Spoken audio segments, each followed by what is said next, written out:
చూడండి, కొన్నిసార్లు కొన్ని మాటలు మనం మాట్లాడేస్తే మనకు రిలీఫ్గా ఉంటుంది, అవును కదా? స్త్రీలకు ప్రాముఖ్యంగా ఏదైనా విషయం తెలిసిందంటే అది 10 మందికి చెప్పేసేదాకా కడుపు ఉబ్బరం తీరదు. అమ్మో బాబోయ్, చెప్పేయాలి అందరికీ చెప్పేశాక అమ్మయ్య రిలీఫ్. ఎవరో మనకి ఏదో ఉద్యోగం ఇచ్చినట్టు. ట్రాన్సిస్టర్ కంటే ట్రాన్స్ ఉమెన్ చాలా పవర్ఫుల్ అంటే ట్రాన్స్ ఉమెన్ అంటే వేరే అర్థం కాదు, సమాచారాన్ని మోసే స్త్రీలు అని చెప్తున్నా నేను.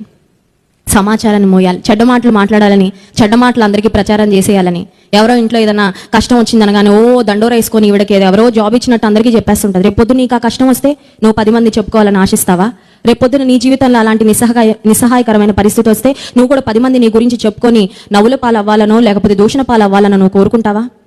నాకు ఇష్టమైన ఒక మంచి కొటేషన్ ఏంటంటే, instead of spending time talking about people, spend time praying for them. నువ్వు నిజంగా దైవికమైన వ్యక్తివైతే మనుషుల గూర్చి మాట్లాడడానికి సమయాన్ని వేస్ట్ చేయకుండా మనుషుల కొరకు ప్రార్థన చేయడానికి సమయాన్ని ఖర్చు పెడతావంట. హల్లెలూయా. ఇదే నోరు, ఇదే మాటలు. టైం అందరికి ఒకటే.